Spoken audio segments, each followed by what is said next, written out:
Sa mundong ito na kinatatayuan natin, karamihan sa mga anak ay nagsasama pa ang kanilang mga magulang, bukod na lang sa akin. Because I grew up in a household where my parents are divorced. Pinipilit na lang talaga nilang pakisamahan ng isa't isa dahil 5 months ago, we found out that my sister is diagnosed with cancers. At isang himala na lang talaga ang magpapabuhay sa kanya.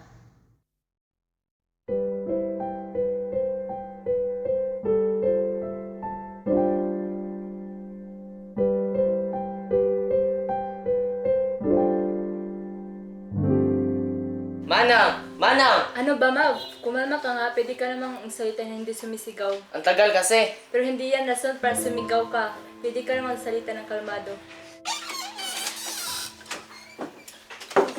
Huwag naman kayo mag-away sa harap ng pagkain, nawawalan kayo ng respeto sa Diyos niyan eh. Ma, pinagsabihan ko lang po siya na huwag siyang sumigaw kung siya ay magsasalita. Saan ka ba galing, Manang? Kanina pa kitang tinatawag ah. Pasensya na po sir, may pinagawa lang po si Margaret sa akin. Tinawag mo ba siya para kumain? At si Hope? Andito na po kami! Good morning po. Okay ka lang ba, anak? Po. Ito, uminom ka muna ng tubig.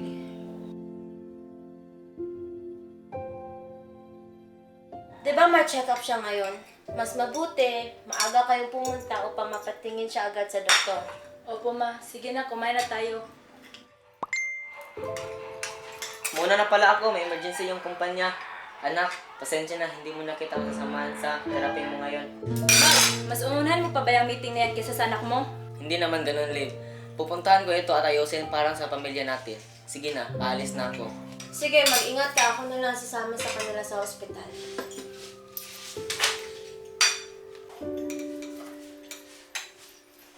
Palagi ba siyang ganun? Hindi pa, ma. Emergency meeting lang. Hindi ba dapat inuunahan yung anak niyo? Pa, huwag na tayo mag-usap tungkol dyan. May mga bata. Baka may marinig silang hindi maganda. Kumain na nga lang tayo.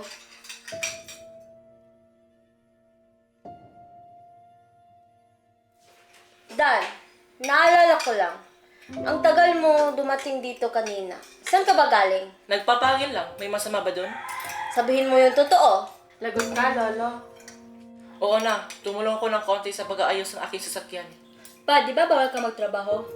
Ang tigas talaga ng... Ho! Manang, kunin mo yung susi ng sasakyan, bilis! Oh, bakit ka lang apo? Hindi ka ng bana!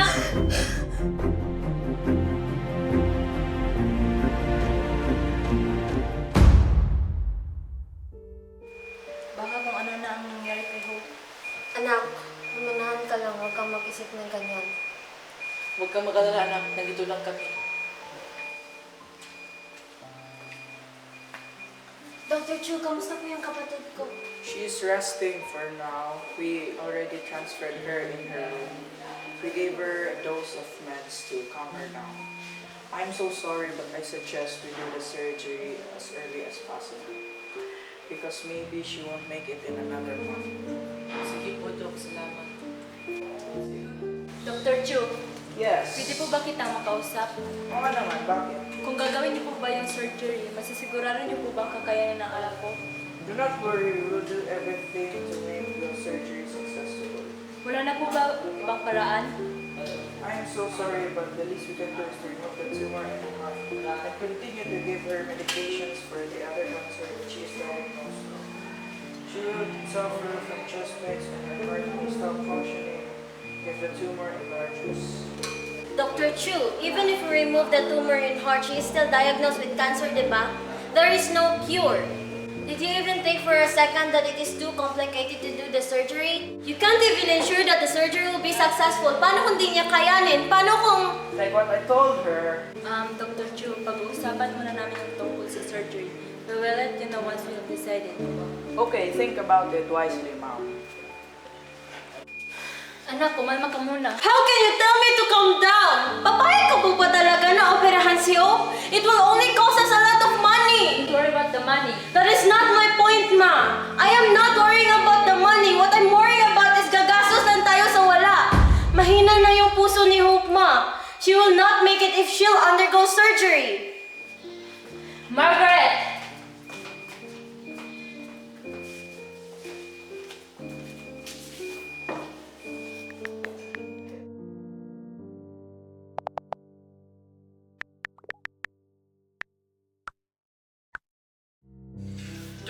company from getting a bankrupt, I suggest that we... I'm sorry, Mr. Lee. Kailangan puntahan yung anak ko. Mom, hindi ka pwedeng umalis. This is an important meeting. Kapag umalis ka, you might lose everything. Mas importante yung anak ko.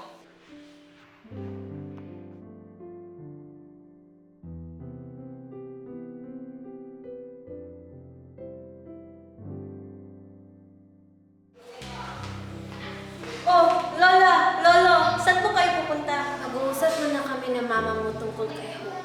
Saan nga bang mama mo? Andun din siya. Puntahan niyo na po siya. Kailangan niya po kayo. Sige na, Apo. Puntahan mo na si Hope. Sam, anak, hindi mo dapat pinapatulan ng kapatid mo. Kayong magkakapatid dapat ay nagmamahalan at mamalasakit sa isa't isa. Pasensya na po, Nay. Nadala lang po talaga ako sa galit. Sige, puntahan mo na yung kapatid mo. Tatawag na lang ako mamaya. Miss na kita, Nay. Bye po. Miss ko na rin kayo, paalam. Manang, Ay ma'am, kanina ka po ba nandyan? Pasensya na, tumawag kasi yung anak ko. Bakit? Ano po bang nangyari? May kunting hindi pagkakaunawaan lang. Pero okay na rin sila ngayon. ate. Hope! Kamusta ka? Okay ka lang ba? May masakit ba? Manang, pakitawa po si ng Lola. Sige po. Medyo nahihilo na po ako. Uminom ka muna ng tubig.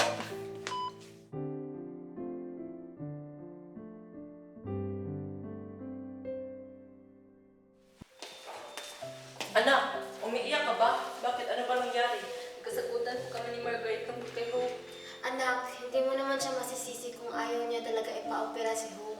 Nag-alala na siya dahil takot siya mawala si Hope sa kanya. Hindi ko na po alam kung anong gagawin ko. Mas mabuti pa mag-usap kayo ni Margarita ng maayos para... Ma'am! Sir! Gising na po si Hope! Tara na!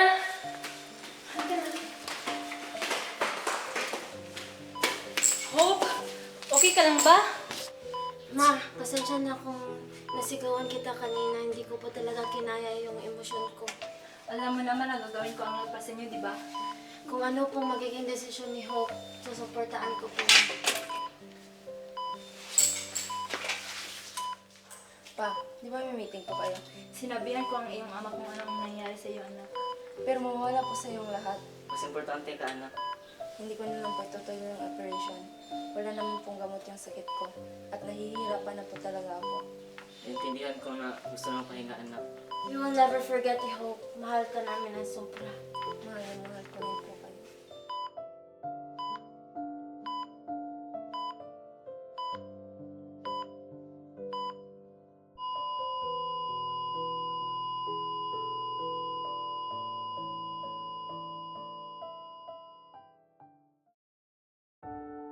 Sa dami ng pagsubok na aking naranasan, dun ko napagtanto na hindi mo makakamit ang tunay na kaligayahan kung hindi ka dadaan sa mga imposibleng hamon sa buhay.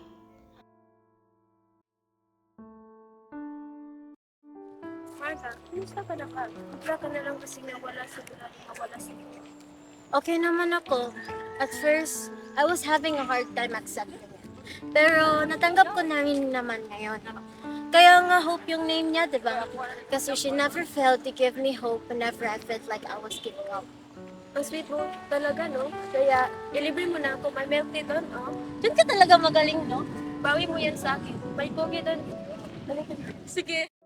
Nang wala man si Hope sa amin, pinagpala pa rin ang tadhana sina Mama at Papa. Kami ng aming pamilya ay masaya at nagmamahalan ng buong buo nang hindi nakakalimutan si Hope.